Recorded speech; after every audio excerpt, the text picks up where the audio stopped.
Bonjour à toutes et à tous. On est là avec Valentin Bouteiller. On va attendre 1 ou 2 minutes, le temps que les personnes se connectent. On a envoyé un nouveau lien YouTube là, 5 minutes avant la vidéo. Donc normalement, soit vous avez eu le bon mail, la bonne vidéo, et vous dirigez. Je crois qu'on commence à être, j'ai regardé rapidement, je crois on commence à être une vingtaine sur le live.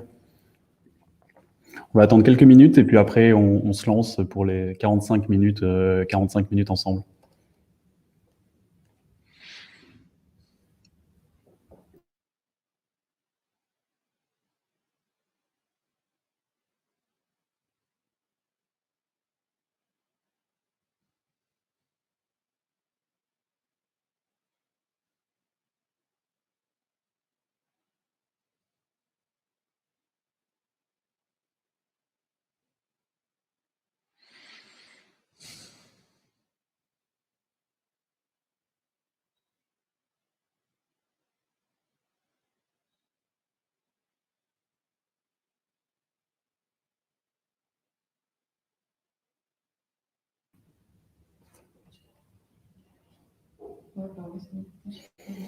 Ok, chouette. On est tout prêt pour commencer. Je crois qu'on a une vingtaine de personnes qui sont connectées. C'est chouette. Bonjour à toutes et à tous. Merci beaucoup. Ok, chouette. On est tout prêt pour commencer. Je crois qu'on a une vingtaine de personnes qui sont connectées. Excusez-moi, j'avais un retour micro. Mais ça veut dire qu'en fait, c'est bien en visionnage sur YouTube. Donc, ça veut dire que tout le monde entend. C'est parfait. Merci pour cette présentation et ce webinaire estival.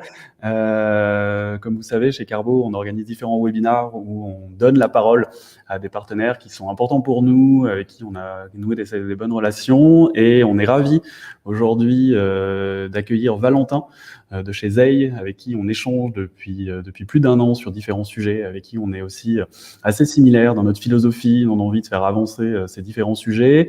Et on vous propose aujourd'hui d'échanger sur un webinar pour penser la RSE de demain, avec donc vers de nouvelles responsabilités. C'est un webinar qu'on co-organise donc entre Zei et Carbo.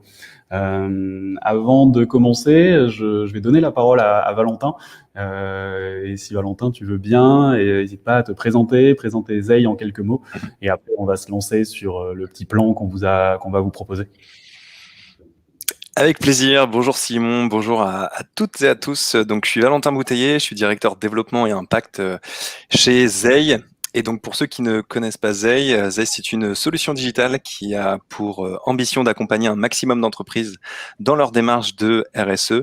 Et en fait c'est conçu comme une boîte à outils dans laquelle on va pouvoir trouver différentes briques de fonctionnalités pour évaluer son impact environnemental, social et de gouvernance, progresser grâce à un catalogue de solutions, mobiliser ses collaborateurs, communiquer ses engagements, mais aussi fédérer son écosystème si on souhaite suivre la progression de ses partenaires. Voilà tout. Super, merci beaucoup Valentin, merci beaucoup d'être là. Et on est aussi ravis parce que toute la démarche de Zei, ça traite de la RSE au global et on va parler de ça là pendant 45 minutes. Et nous, chez Carbo, pour se représenter rapidement, moi je suis Simon Letourneau, je suis un des 3 cofondateurs de Carbo.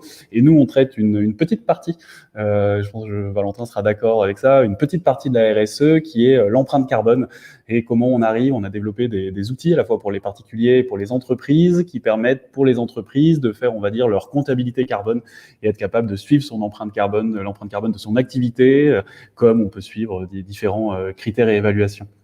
Donc voilà, bonjour à toutes et à tous, et c'est parti. Ce qu'on vous propose aujourd'hui, et je pense que vous avez peut-être vu le plan, on a essayé de faire quelque chose assez basique, mais plutôt chronologique, où on va essayer de comprendre et de vous présenter d'où vient la RSE, d'où vient cette responsabilisation des entreprises, et comment ce concept il est né, et quelles sont un peu les différentes timelines qu'on a imaginées.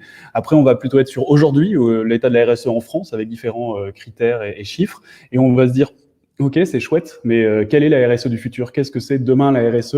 En vous donnant quelques exemples et en imaginant, avec tout ce qu'on peut voir avec Zei et Carbo, de la RSE de demain, comment elle va se représenter. Donc si ça vous va, on enchaîne directement et donc on revient un peu dans l'histoire. Qu'est-ce que c'est l'histoire de la RSE? Je donne la parole à Valentin. Merci Simon. Alors effectivement, pour comprendre la RSE aujourd'hui et pour l'imaginer de demain, c'est important de revenir un petit peu sur l'historique, puisque la RSE, c'est un concept qui existe depuis aujourd'hui pas mal de temps, qui a évolué depuis qu'il a été nommé pour la première fois justement en 1953 par Howard Bowen. Alors Mhm. Howard Bowen, en fait, c'est le premier auteur qui a publié un ouvrage qui s'appelle La responsabilité sociale du businessman. Et c'est la première personne en fait qui a mis en avant le fait que la responsabilité du chef d'entreprise n'était pas que de faire des profits, mais était aussi de prendre soin, notamment de ses salariés en interne. Et il a nommé cette vision, la responsabilité sociale du businessman, qui est vraiment l'ancêtre en fait de ce qu'on peut considérer comme étant la RSE aujourd'hui. Alors après, dans les années qui ont suivi, on a pu observer qu'il y a certaines initiatives internationales qui ont émergé, notamment en 76 avec les principes directeurs de l'OCDE et en 1977 les déclarations tripartites de l'OIT. Donc ça, c'est des initiatives qui en fait ont énuméré des grands principes à respecter, notamment sur l'emploi, les conditions de travail, en particulier pour les grandes entreprises. Donc c'est vraiment on va dire la première fois que le sujet a commencé à s'immiscer dans l'activité des entreprises. Et aujourd'hui, on a des entreprises qui sont signataires en fait de ces textes et qui s'engagent à respecter ces grands principes. Mais c'était vraiment des choses très très conceptuelles et de assez haut niveau, pas encore très très orientées vers des actions concrètes et des résultats à atteindre. Alors ça, vous le savez peut-être, dans les années, à la fin des années 80 et au début des années 90, on a eu la première définition du développement durable. Alors le développement durable, c'est le développement qui répond aux besoins des générations actuelles sans compromettre les générations futures de répondre aux leurs. En 92, lors de la première COP, c'est la première fois que le sujet du développement durable a été porté au niveau international et que les Mhm. États se sont saisis de ce sujet.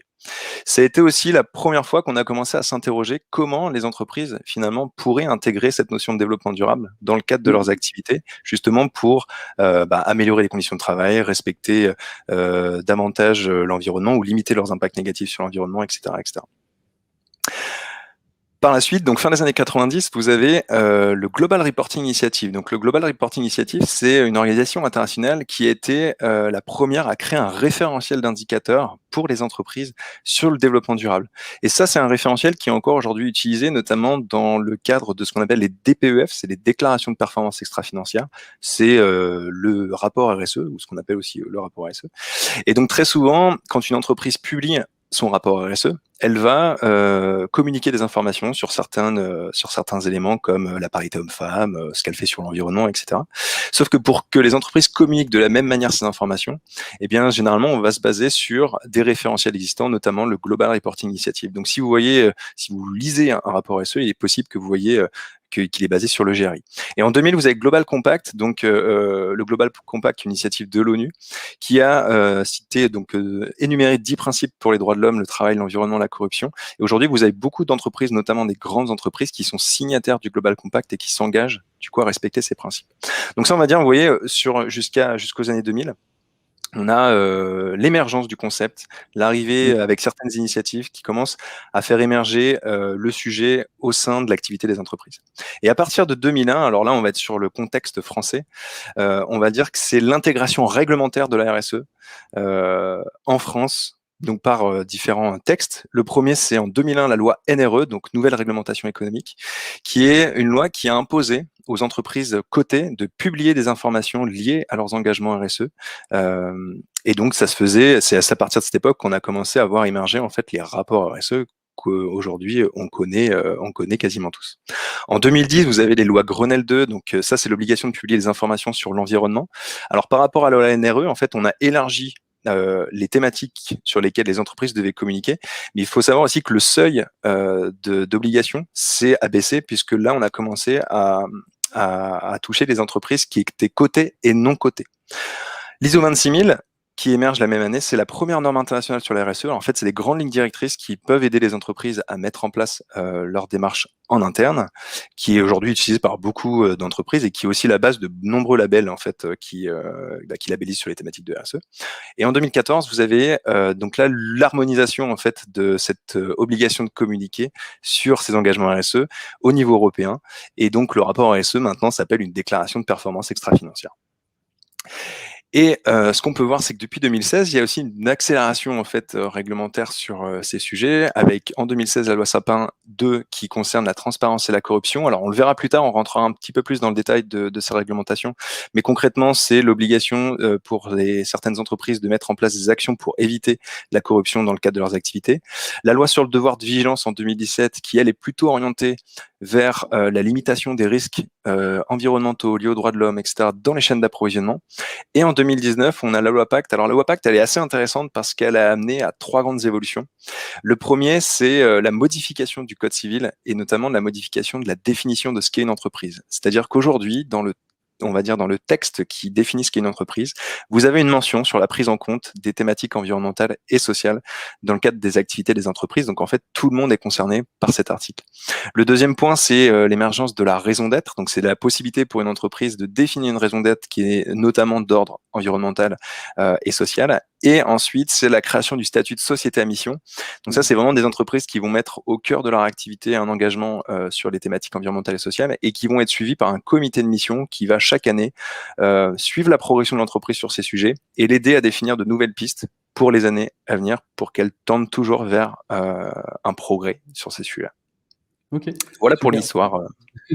Ce que tu me disais, ce qui était intéressant à retenir sur cette histoire de la RSE, c'est qu'il y a eu à la fois, depuis, on va dire, 60-70 ans, à la fois un agrandissement du périmètre. Donc, il y a eu dans la RSE de plus en plus on va dire, d'indicateurs qui sont pris en compte.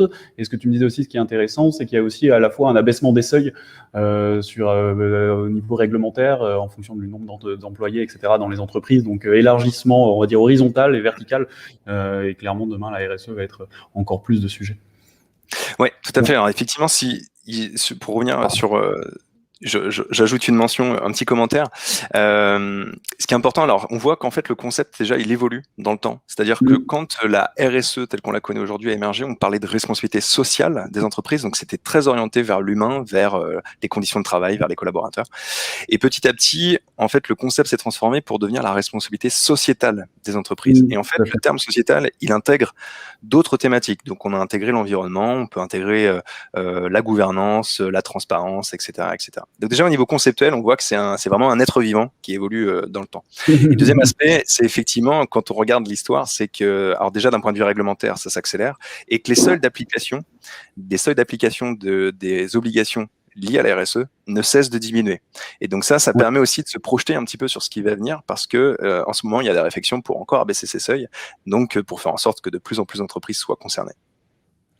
Chouette, merci beaucoup. Et je pense que vous avez vu le prochain slide, mais en fait, ce qui est intéressant, c'est qu'on parle aussi en ce moment beaucoup d'impact dans tous les sujets, et on s'est intéressé avec Valentin, et surtout Valentin, sur la différence entre RSE et impact.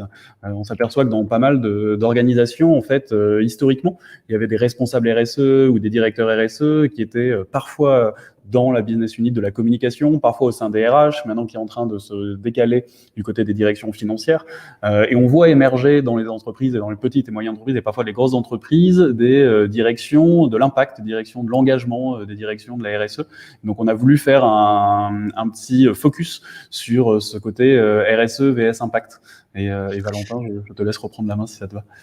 Ouais, alors effectivement, comme je vous le disais, le concept, il évolue. On parlait de responsabilité sociale des entreprises, ensuite de responsabilité sociétale des entreprises. Et en ce moment, ce qu'on observe, c'est que le terme impact commence progressivement à remplacer le terme de RSE. Et en fait, il y a beaucoup de personnes qui s'interrogent, mais finalement, est-ce que c'est la même chose? Est-ce que on intègre les mêmes éléments dans ces deux concepts? Effectivement, il y a des réalités un petit peu différentes.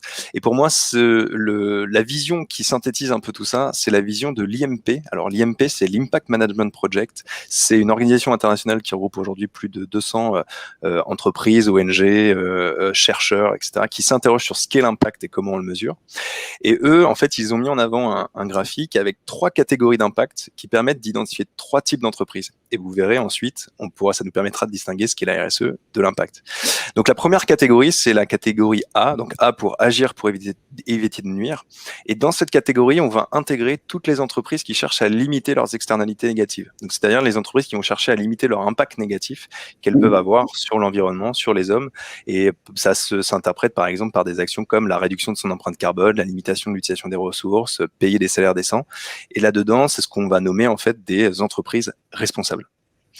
La deuxième catégorie, qui est la catégorie B, qui signifie bénéficier à ses parties prenantes, c'est toutes les entreprises qui vont chercher à optimiser leurs externalités positives. Donc, c'est-à-dire la valeur, en fait, qu'elles peuvent créer, la valeur qu'elles peuvent créer pour leurs différentes parties prenantes. Alors, les parties prenantes, si on revient un petit peu sur le concept, c'est toutes les personnes physiques ou morales qui peuvent être impactées par l'activité de l'entreprise ou qui, à leur tour, peuvent impacter l'activité de l'entreprise. Et donc là, on va mettre dedans, par exemple, les entreprises qui cherchent à développer les compétences de leurs collaborateurs, à améliorer la qualité de leurs produits et de leurs services pour qu'ils apportent une valeur supérieure à leurs clients, notamment. Et dans cette catégorie, en fait, permet de définir ce qu'est une entreprise durable. Et enfin, il y a une troisième catégorie, la catégorie C, qui signifie contribuer aux solutions. Donc ça, c'est les entreprises qui vont vraiment mettre au cœur de leur modèle d'activité le fait de répondre à un enjeu environnemental ou social. Par exemple, une entreprise qui va offrir des solutions pour permettre à d'autres entreprises de réduire l'empreinte carbone, donc c'est le cas de Carbo, ou des entreprises qui vont chercher à favoriser l'accès à l'emploi pour les personnes défavorisées. Donc ça, c'est ce qu'on appelle des entreprises à impact. Ce qui est intéressant sur ce graphique, c'est que vous voyez les briques, elles sont, les différents blocs sont imbriqués les uns dans les autres. C'est-à-dire que quand on est une entreprise à impact, quand on met au cœur de son activité la réponse à un enjeu environnemental ou social, on a aussi le devoir de progresser sur les autres sujets, c'est-à-dire limiter ses externalités négatives et optimiser ses externalités positives. Et ça, je trouve que c'est intéressant parce que nous, on le voit aujourd'hui, il y a beaucoup de personnes qui disent, bah moi, ça fait partie de mon ADN, du coup, j'ai pas forcément besoin de progresser sur les autres sujets. Alors qu'en réalité, il faut que tout le monde le fasse parce que c'est la seule manière qu'on aura de répondre aux enjeux actuels. Et donc ensuite, vous avez effectivement deux petites flèches qui montrent la différence. Donc la RSE, en fait, c'est ce qui va concerner les deux premières catégories. Et l'impact, lui, va recouvrir une réalité un peu plus large puisqu'il va couvrir l'ensemble des thématiques. Et aujourd'hui, c'est tout à fait possible pour une entreprise d'être une entreprise responsable, de passer à une entreprise durable et de devenir une entreprise à impact si elle arrive à transformer son modèle économique. Vous avez des entreprises qui vont se créer et qui vont être directement dans cette case à impact, mais il y a une évolution qui est possible et qui justement va apporter des choses très positives à notre société puisqu'elles peuvent contribuer à accélérer la transition écologique et solidaire. Ok, chouette. Ça veut dire que concrètement, si ton activité n'est pas une activité à impact directement, tu rentres pas dans cette case-là. Il faudra faire de la RSE, quoi. Il faudra changer ce que tu disais, le business model de ton entreprise pour être vraiment une entreprise à impact, quoi. Que ce soit dans le cœur de ton métier, le cœur de ta mission ou de ta raison d'être. Ah, il y a une question sous-jacente derrière ça, c'est est-ce que toutes les entreprises peuvent être à impact? Voilà, tout à fait, c'était un peu ça ma question. Alors effectivement, ça c'est quelque chose qui est difficile à imaginer puisqu'il y a des secteurs d'activité qui s'y prêtent pas forcément. Il peut y avoir des engagements, mais une entreprise, ce qu'on dit une entreprise à impact, c'est vraiment une entreprise qui va contribuer à accélérer la transition écologique et solidaire. Et d'ailleurs, l'impact, la notion d'impact, elle est toujours liée à une temporalité. C'est-à-dire qu'une entreprise qui a un impact aujourd'hui ne le sera potentiellement pas demain si on a réussi à répondre à l'enjeu auquel elle cherche à répondre aujourd'hui. Donc c'est aussi quelque chose d'évolutif et la question est posée, est-ce que toutes les entreprises peuvent être à impact? Vous avez 3 heures. Ça va être toutes les entreprises de demain seront peut-être à impact. Ouais.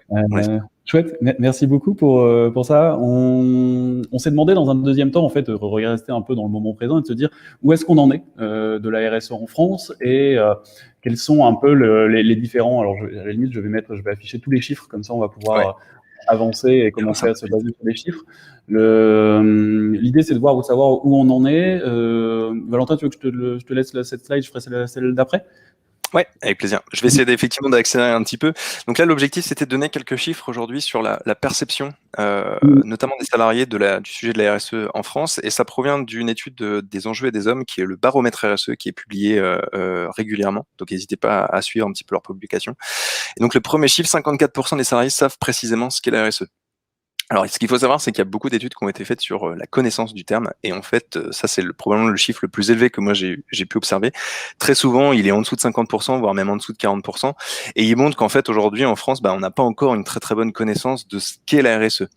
Et le deuxième chiffre associé, 93% des salariés n'ont jamais suivi de formation sur le thème de la RSE. Il montre que si on veut faire en sorte que les salariés comprennent ce qu'est la RSE et qu'ils puissent eux-mêmes l'intégrer dans le cadre de leur fonction, il y a une responsabilité des entreprises de les former sur ces sujets, parce que malheureusement, dans le cadre de parcours de formation universitaire, voire de parcours de formation continue, c'est un thème qui n'est pas forcément abordé de manière systématique. Ensuite, ce qu'on peut voir, 71% des salariés se disent mal informés sur leur démarche RSE de leur entreprise, alors qu'ils sont 67% à déclarer vouloir être force de proposition pour nourrir les réflexions RSE. Alors, ce qui est intéressant derrière ce chiffre, c'est que non seulement ça montre un défaut de communication des entreprises sur ce qu'elles font et des objectifs qu'elles se sont fixés en interne. Et ça, nous, on le voit très souvent. On a des personnes qui viennent nous dire, moi, je sais que mon entreprise s'engage dans une démarche RSE, mais je ne sais pas concrètement ce qu'elle fait. Et on voit une vraie volonté de s'engager aux côtés de l'entreprise pour contribuer à l'atteinte de cet objectif. Vous avez pu le voir au cours des dernières années, ce qu'on a pu observer, c'est une prise de conscience de plus en plus importante sur ces sujets. On a de plus en plus de personnes qui souhaitent passer à l'action. Le problème, c'est qu'elles savent pas forcément comment faire. Et là, les entreprises ont clairement quelque chose à jouer pour intégrer davantage leurs salariés dans la mise en place de leurs actions. Et enfin, 15% des salariés pensent que la RSE transforme profondément l'entreprise. Alors ça, c'est assez intéressant parce que ça montre qu'aujourd'hui, la RSE, dans son déploiement, elle est encore très partielle. C'est très souvent des petites actions qui sont mises en place et on va mettre ça derrière le concept de RSE. Mais c'est pas forcément, pour beaucoup d'entreprises, un moteur de transformation profonde de leur entreprise, alors que vous le verrez dans les slides qu'on va vous montrer après, il y a vraiment une nécessité de faire en sorte que ce sujet vienne transformer la manière que l'entreprise a de travailler et de fonctionner. Et à droite, alors, oui, tu veux peut-être ajouter quelque chose, Simon?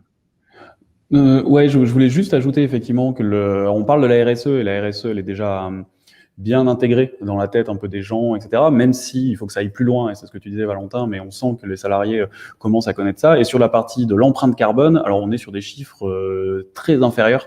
Il y a très peu même d'individus qui connaissent leur empreinte carbone personnelle, et encore moins qu'on passe dans l'empreinte carbone d'une entreprise. Et alors là, il y a toute une phase, grâce à la RSE, mais grâce aussi à tout notre travail, d'évangélisation et de démocratisation de ces sujets.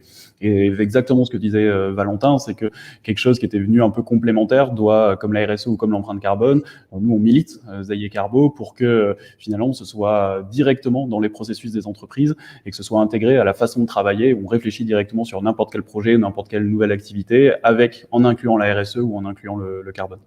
Mmh.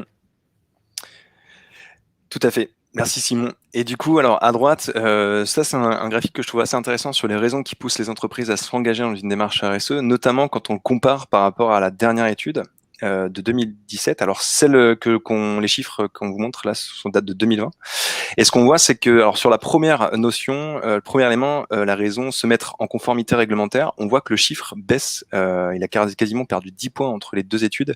Et ça montre que la RSE est en train de se transformer dans le sens où c'est plus simplement, je vais respecter la réglementation, mais potentiellement, je vais aller plus loin et je vais vraiment l'intégrer dans mon activité. Le deuxième chiffre qui est intéressant, donc donner du sens et développer la fierté d'appartenance à l'entreprise, qui est la troisième raison. On voit que là, le chiffre augmente. Et on verra qu'il y a un vrai parallèle aujourd'hui entre la volonté de mettre en place une démarche RSE et la volonté de motiver ses salariés, voire de développer sa marque employeur, puisque ça peut être aujourd'hui de plus en plus difficile de recruter des jeunes talents. Et ensuite, maîtriser les risques opérationnels. Alors ça, c'est pareil, c'est un chiffre qui diminue entre les deux études et qui montre que finalement la RSE, elle s'intègre plus aujourd'hui comme en fait, on l'aperçoit davantage en fait comme un levier de performance. Et ça, vous allez voir, il y a d'autres études qui ont montré les avantages que ça apportait, plutôt que comme un outil de gestion du risque dans son activité. Et ça montre que le concept, du coup, et la perception de ce concept évolue encore. Et ce sera intéressant de voir comment ça évoluera lors de la prochaine étude qui sera publiée.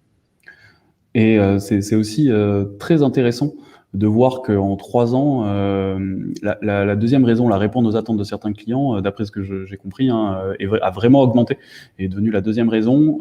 Nous, c'est ce qu'on observe chez Carbo, on va dire depuis un an ou deux, que finalement, toute cette démarche un peu RSE ou en ce qui nous concerne un peu plus, la partie carbone, est drivée énormément par les clients. et de quelque chose qui était un peu la RSE, c'est un peu un nice to have, c'est sympa si vous l'avez pas. Maintenant, ça commence à devenir un must-have en fait. C'est que potentiellement, si vous rentrez pas dans une démarche RSE en termes d'entreprise ou si vous rentrez pas dans une démarche carbone, potentiellement, vous pouvez perdre des clients. Donc là, ça commence à être un must-have. Et moi, je suis convaincu, de toute façon, que tous les achats, même dans les grands groupes et tout, sont en train de changer, sont en train de passer de plus en plus responsables et autres, et que un des drivers principaux pour s'engager dans cette démarche, c'est aussi, au-delà du côté philosophique et tout, je pense qu'on partage tous, mais c'est aussi de gagner des clients et de conserver des clients et d'être capable d'avoir plus de business. Et ça, c'est quelque chose qui parle beaucoup aux entreprises parce qu'on a souvent une question quand on parle RSE ou carbone de c'est quoi un peu mon retour sur investissement de lancer cette démarche. Alors, on connaît bien le retour d'investissement immatériel et non financier parce qu'on a tous envie d'être dans une société qui a plus d'impact, qui fait plus attention à ses personnes et sa planète. Mais là, on commence aussi à avoir besoin de la RSE pour avoir une entreprise viable et pérenne. Et je suis convaincu que demain, toutes les entreprises auront besoin de ces facteurs à la fois RSE et carbone. Justement, j'enchaîne, Valentin, si ça te va. Vas-y. Super, tu as la limite complète, etc. Là, c'est un peu tous les drivers et les leviers de la performance de la RSE. En fait, on a souvent identifié, nous, on a identifié 5 drivers avec Valentin qui sont donc améliorer son image. Donc ça, c'est une question de réputation, de communication. C'est historiquement un peu la RSE qui était sur ces aspects-là. Il y a toute une partie vraiment de motiver et fidéliser ses collaborateurs. Aujourd'hui, il y a pas mal d'études, et donc là, on montre le coût d'un collaborateur non motivé, mais il y a aussi énormément d'études qui montrent que quand on est dans une entreprise qui partage ses valeurs, on arrive à continuer et à avancer. Il y a le côté gagner de nouveaux clients, on en a parlé, mais 80% des Français ont déjà changé leurs habitudes pour consommer plus responsable. Alors là, on parlait en B2C, mais je pense que Zei comme Carbo, on a pas mal d'entreprises qui sont en B2B. Un exemple en particulier, il y a certains appels d'offres il y a 25% de la note de l'appel d'offres qui est dédiée à la RSE. C'est plus vous avez fait un peu de RSE, c'est sympa, vous pouvez répondre à l'appel d'offres. Maintenant, c'est vous êtes noté sur votre engagement d'RSE ou d'impact. De plus en plus de marchés publics commencent à faire ça aussi. Et donc, il y a plein de travail qui sont engagés par les acteurs publics que Zei connaît très bien. Il y a toute une partie de booster sa marque employeur. Donc ça, c'est pour le recrutement, assez classique. Il y a toute une question de gagner en compétitivité. Et il y a on va dire un sixième, plus ou moins, qui est toute une partie de labellisation. Quand vous rentrez dans une démarche de labellisation pour certifier un peu que tout ce que vous faites en interne dans l'entreprise est positif, la RSE, en tout cas, devient un levier de performance.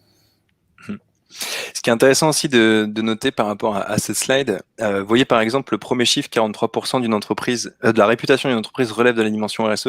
Alors le cabinet qui a fait cette étude a montré qu'en France, ce chiffre est plus important que dans d'autres pays. Ce qui veut dire que potentiellement, la thématique de la RSE, et notamment les aspects environnementaux et sociaux, sont des thématiques auxquelles on est plus sensible en France que dans d'autres pays.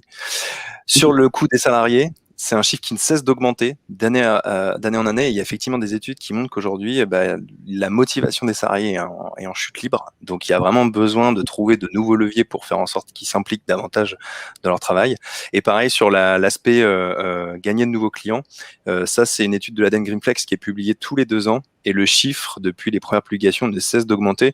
Et donc là, c'est vraiment la corrélation entre la prise de conscience qu'on a pu observer au cours des dernières années et sa traduction en fait dans les actes d'achat qui incitent du coup les entreprises à faire davantage et qui montrent que c'est un vrai levier de performance pour les entreprises qui souhaitent passer à l'action sur ces sujets. Ok, chouette. Alors, c'est à la fois un levier de performance, mais il y a aussi toute une partie, alors je vais montrer le slide comme ça, toute une partie réglementaire très importante. On a fait un peu exprès avec Valentin, surtout Valentin, de faire un slide comme ça à charger. C'est quelque chose, de toute façon, on va vous repartager la présentation une fois qu'on aura fini le visionnage, et comme ça, vous pourrez avoir cette slide. Mais globalement, Valentin, en quelques mots, que dit la loi sur ça évolue pas mal, et il y a pas mal de choses qui sont mises en place. Ouais, tout à fait. Alors, moi, ce que je trouve intéressant en fait dans cette slide qui montre un peu les principales réglementations. Alors, il y en a plein d'autres, hein, notamment sur la partie sociale, qui a été prise en compte beaucoup plus tôt d'un point de vue historique. Là, on vous a mis plutôt la partie RSE pure et environnement. Moi, le premier point, je trouve qu'il est très intéressant. Donc, comme je vous le disais, c'est l'article 1833 du Code civil qui a été modifié avec une mention: la société est gérée dans son intérêt social en prenant en considération les enjeux sociaux et environnementaux de son activité. Ça, c'est la première réglementation qui, du coup, impose, on va dire entre guillemets, à toutes les entreprises de prendre en compte ces sujets-là. Alors que si vous regardez les autres réglementations, ce qu'on observe, c'est que très souvent, le seuil d'application, il est pour des entreprises d'une certaine taille, notamment au-delà de 500 salariés, pour la déclaration de performance extra-financière, pour la loi Sapin 2, pour le bilan carbone, etc., etc. Mais ce qu'il faut garder en tête, c'est que ces seuils ne cessent de diminuer. Alors, par exemple, sur la directive RSE et la publication d'une déclaration de performance extra-financière, en ce moment, il y a des réflexions au niveau de l'Assemblée nationale pour que le seuil soit diminué à 250 salariés, ce qui fait que beaucoup plus d'entreprises seront concernées, puisque, comme je vous rappelle, en France, on est sur un tissu économique principalement, on va dire 99% constitué de TPE et de PME, mais d'un point de vue réglementaire, on voit que les seuils s'abaissent, donc il y a de plus en plus d'entreprises concernées. Et un autre point qui, pour moi, est très intéressant, c'est la loi sur le devoir de vigilance, alors qui n'est pas forcément très connue de beaucoup d'entreprises. Cette réglementation qui date de 2017, elle oblige les entreprises de plus de 5000 salariés dont le siège est situé en France ou de plus de 10 000 salariés dont le siège est situé à l'étranger, de mettre en place un plan de vigilance qui vise à identifier et prévenir les atteintes graves envers les droits humains et les libertés fondamentales, la santé et la sécurité des personnes et l'environnement dans les chaînes d'approvisionnement. Alors moi, je connais très bien ce sujet parce que avant de rejoindre Zeil, je travaillais au département des achats responsables de Saint-Gobain et je notamment travaillais sur la mise en place du plan de vigilance. Et en fait, cette réglementation qui s'applique aux grands groupes, eh ben, potentiellement, elle va vous impacter, vous, en tant qu'entreprise, si vous travaillez en B2B, parce qu'on va vous demander aujourd'hui où vous en êtes sur les thématiques de RSE. Montrez-moi ce que vous faites sur la RSE. Dans les appels d'offres, on va potentiellement intégrer votre performance RSE dans la sélection. On va potentiellement vous demander de mettre en place des plans d'action pour progresser. Donc, même si elle ne s'applique pas directement à vous, indirectement, elle s'applique. Elle peut concerner du coup beaucoup d'entreprises. Peut-être que Simon, tu veux dire un mot sur la partie bilan carbone qui te concerne davantage. La partie bilan carbone, c'est assez simple, hein. C'est réglementairement, c'est ce que tu disais. Il y a quand même un vrai seuil entre l'obligation légale pour les entreprises de plus de 500 personnes. Après, dans la réglementation, il y a toujours une problématique, c'est qu'il y a quand même si c'est obligatoire pour la plupart pour toutes les entreprises de plus de 500 personnes, il y a quand même une grande partie des entreprises qui font pas leur bilan carbone et qui prennent pas non plus d'amende pour le fait de ne pas l'avoir fait. Donc nous, chez Carbo, on milite assez fortement et avec Zeil, avec le mouvement Impact France, pour justement abaisser ce seuil. Et je pense que Valentin l'a dit plusieurs fois, c'est le sens de l'histoire d'abaisser les seuils sur la RSE et sur l'empreinte carbone. Et on milite aussi fortement pour avoir un côté carotte et bâton. On essaye de motiver les entreprises, mais si ça ne fonctionne pas, il faut pouvoir sanctionner. Et c'est aussi important de faire ça. Donc après, toujours dans une démarche en faisant attention entre la compétitivité des entreprises et ce qu'on leur demande. On demande quand même beaucoup de choses aux entreprises, mais il faut sur ce que moi j'appelle la comptabilité carbone, c'est quelque chose qui va devenir la norme de demain. Ça va devenir la norme à la fois de manière réglementaire, mais ça va devenir la norme parce que les investisseurs vont le demander, parce que les clients vont le demander dans les appels d'offres, parce que les salariés vont le demander. Donc, justement, pour continuer sur ça, on disait quelle va être un peu la RSE de demain, et ça permet de faire la transition sur ça, en disant oui, on sent que réglementairement c'est en train de changer, on sent qu'on avance. On a essayé de faire l'exercice avec Valentin, de se dire oui, la RSE aujourd'hui, mais demain, c'est quoi la RSE de demain en tout cas, et comment on peut s'impliquer sur ça. Je vais mettre tout le slide qui est assez intéressant, et je te laisse prendre la main, Valentin, si tu veux, et puis après je complète. Ouais, avec plaisir. Donc effectivement, on a essayé de faire un petit bilan en fait de la RSE aujourd'hui, comment elle est organisée en fait dans les entreprises. Alors le premier point, c'est qu'aujourd'hui, elle est très centralisée. C'est-à-dire que vous avez des entreprises, en particulier des grandes entreprises, qui ont des départements RSE, qui ont des équipes en charge du déploiement de ces sujets en interne, mais très souvent, ils se situent au niveau du siège et ils n'ont pas forcément de représentants, d'ambassadeurs au niveau local. Donc ça, c'est, on va dire, la norme aujourd'hui de fonctionnement du déploiement de la RSE. Mais ce qu'on observe, c'est que de plus en plus d'entreprises commencent à décentraliser cette RSE. C'est-à-dire qu'ils commencent à faire en sorte qu'il y ait des ambassadeurs sur différents sites ou différentes filiales, que la RSE devienne une mission complémentaire pour certaines fonctions. Alors, c'est pas forcément... C'est-à-dire que pour faire de la RSE, on n'est pas obligé de recruter des personnes qui sont spécialisées sur le sujet. On peut très bien décider de faire en sorte qu'un salarié en interne et 10%, 15 ou 20% de son temps alloué à la mise en place de la démarche RSE.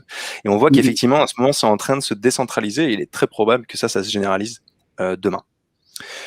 Le deuxième point, aujourd'hui, la RSE, elle est restreinte, alors dans le sens justement où elle touche finalement très peu de personnes, très peu de personnes en ont la responsabilité, et aussi le deuxième point là-dessus qui est important, c'est qu'elle est restreinte dans le nombre d'entreprises qui sont réellement concernées d'un point de vue réglementaire. Demain, elle sera collective dans le sens où il y aura beaucoup plus de personnes qui auront pour mission de contribuer à la démarche RSE de l'entreprise, puisque ça fera partie de leur mission, de leur fonction. Et elle sera collective dans le sens où beaucoup plus d'entreprises seront concernées réglementairement, mais aussi sans forcément être réglementaires, pour continuer à vivre et continuer à gagner des clients. Global, alors aujourd'hui, effectivement, ça c'est quelque chose que moi j'ai pu observer, c'est-à-dire que dans un grand groupe, quand on déploie une démarche RSE, très souvent on va définir des actions au niveau du siège et on va les déployer sur les différents sites, les différentes filiales, mais qui existent en fait dans des contextes très très différents. C'est-à-dire que vous pouvez avoir des sites en Inde et des sites en France, vous déployez les mêmes actions dans les deux sites, mais c'est pas forcément cohérent avec les enjeux locaux. Et ce que moi j'ai pu observer justement chez Saint-Gobain, c'est qu'on commençait à localiser le déploiement de la démarche RSE dans le sens où en fait on faisait remonter de l'information de chaque site et du coup les actions qui étaient mises en place sur chaque site étaient beaucoup plus contextualisées par rapport à la localité où ils se trouvaient. Ensuite, réglementaire. Alors réglementaire, effectivement, on l'a vu sur la slide sur les 5 raisons. La raison principale, elle reste le respect de la réglementation. Demain, elle sera contributive dans le sens où beaucoup d'entreprises, voire quasiment toutes les entreprises, vont devoir intégrer ces sujets dans le cadre de leurs activités et potentiellement utiliser ces sujets-là pour créer de nouveaux business.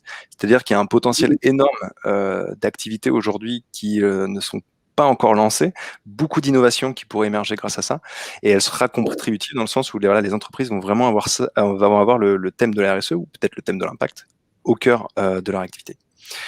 Communicante, alors effectivement aujourd'hui la RSE elle est très orientée sur la communication, c'est-à-dire voilà, je valorise ce que je fais de bien. Alors d'ailleurs très souvent on met de côté ce qu'on fait pas encore ou ce qu'on fait de moins bien, sans forcément non plus que ce soit une information qui est vérifiée par une tierce partie. Demain elle sera incarnée. Alors ça rejoint un peu la notion de contributive dans le sens où elle sera pleinement intégrée dans l'activité des entreprises. Et d'ailleurs là-dessus, je pense qu'il y a un point qui est très important, qui est qu'aujourd'hui la RSE doit se diffuser de manière transversale et doit être utilisée par toutes les personnes de l'entreprise.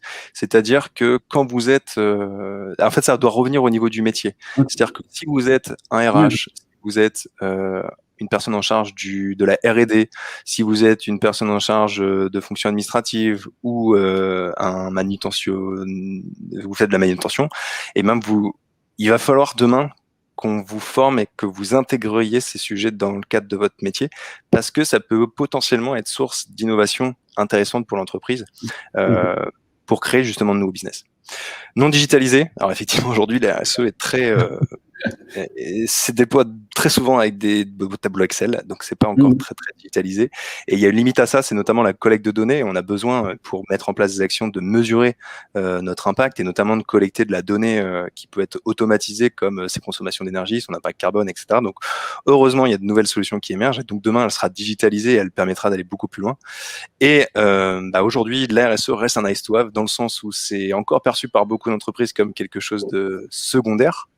Alors que demain, ce sera un must-have, ça deviendra une condition sine qua non de survie sur ces marchés, de mettre en place une démarche RSE. Et ce qu'on observe, c'est qu'on est en train de vivre un peu ce virage en ce moment quand même. On voit que le sujet est en train d'exploser, donc c'est tant mieux, on y est presque.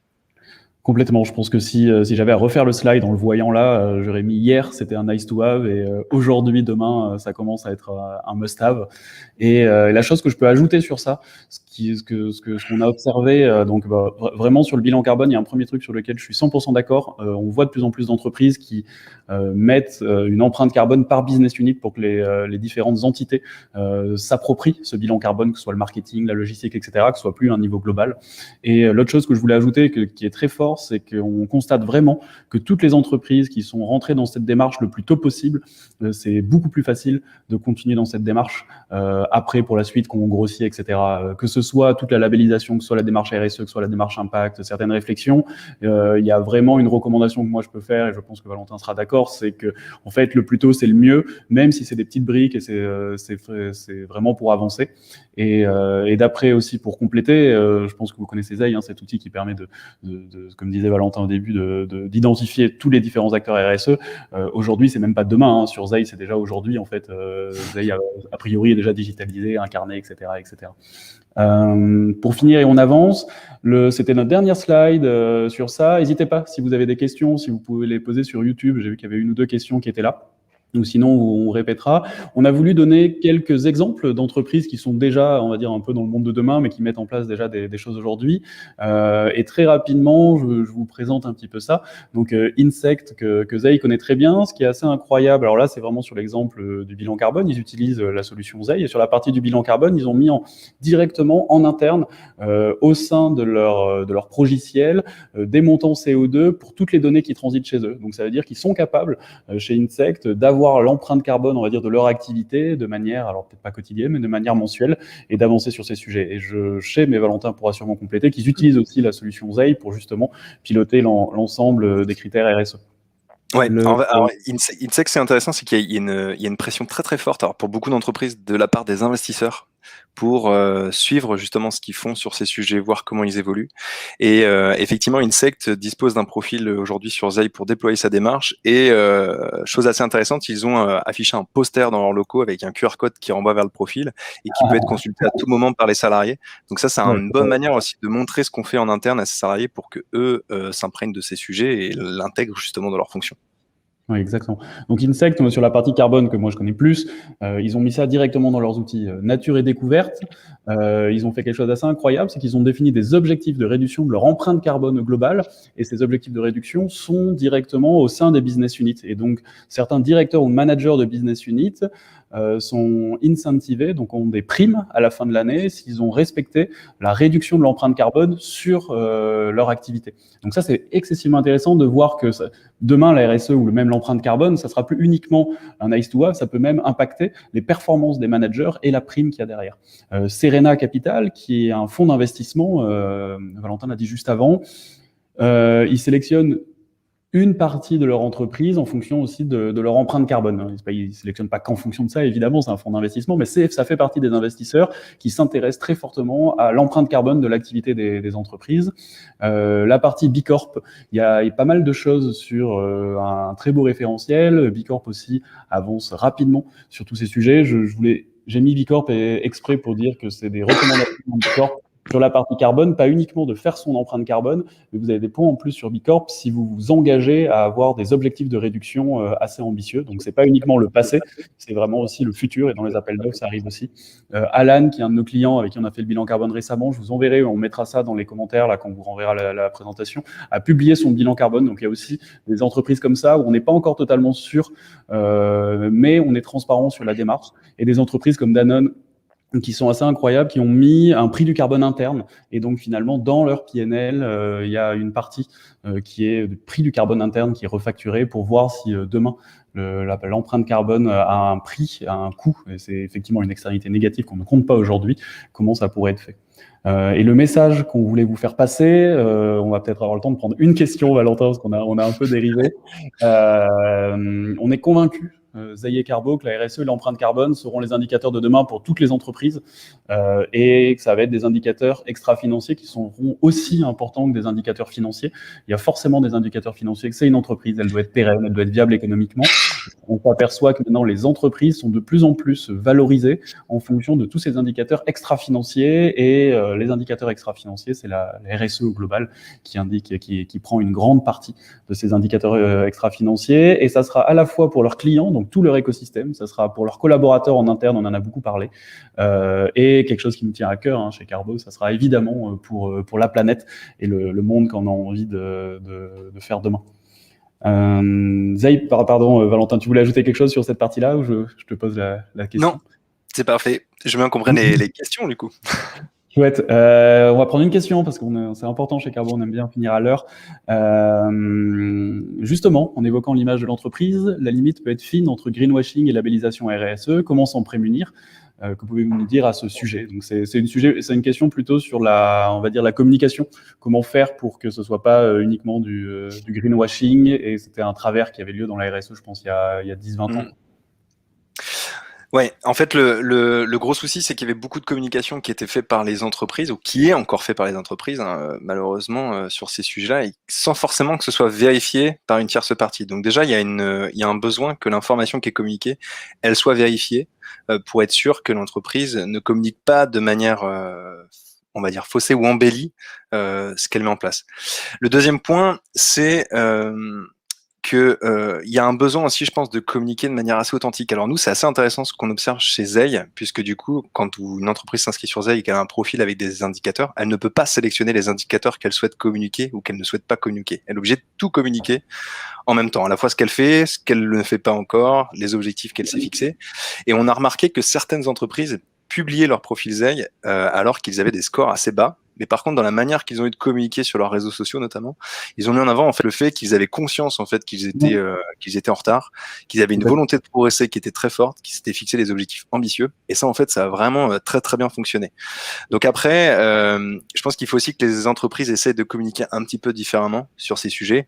Et mon avis personnel aussi, c'est que le greenwashing, alors c'est effectivement quelque chose de négatif dans le sens où ça peut orienter les consommateurs ou les acheteurs professionnels dans une mauvaise direction, puisque on va potentiellement choisir une entreprise par rapport à une autre parce qu'elle a mis en avant ces éléments-là. Mais c'est faut potentiellement le voir aussi comme une opportunité, parce que le greenwashing, il intervient quand l'entreprise se rend compte que ce sujet est important et qu'elle va commencer à communiquer dessus. Mais après, elle est obligée en fait de faire des choses sur ces sujets parce qu'elle va être suivie, elle va être analysée par les clients, par les ONG, etc. Donc c'est un peu une étape intermédiaire. Donc la meilleure communication, c'est la transparence, même avec ses faiblesses et ses envies d'avancer. Ouais, clairement. Merci beaucoup, Valentin. Je ne sais pas si tu voulais conclure ou avoir quelque chose, mais on arrive, il est 14h02. Merci à Zeil d'avoir accepté cette invitation. On va de toute façon reprendre, on va vous mettre, je pense, l'affichage avec nos adresses mail avec Valentin et moi, si vous le souhaitez. On va vous repartager la vidéo, on va reprendre les questions et puis on va vous mettre aussi, on va vous envoyer le retour de la vidéo, les différents liens dont on a parlé de certaines études, on a parlé de certains exemples sur lesquels vous pourrez vous utiliser, vous appuyer. J'espère, alors, il y a une autre question qui arrive, on y répondra, je pense, plus tard, parce que je pense qu'on doit tous y aller à 14h. Merci Eric. C'était le quid de la QSE dans ce contexte, donc qualité, sécurité, etc. Plus quid de la QSE, on répondra par les mails. Merci beaucoup, on vous souhaite à tous et à toutes une excellente journée, et puis à très vite. Merci Valentin. Merci Simon, merci à tous. Bonne journée.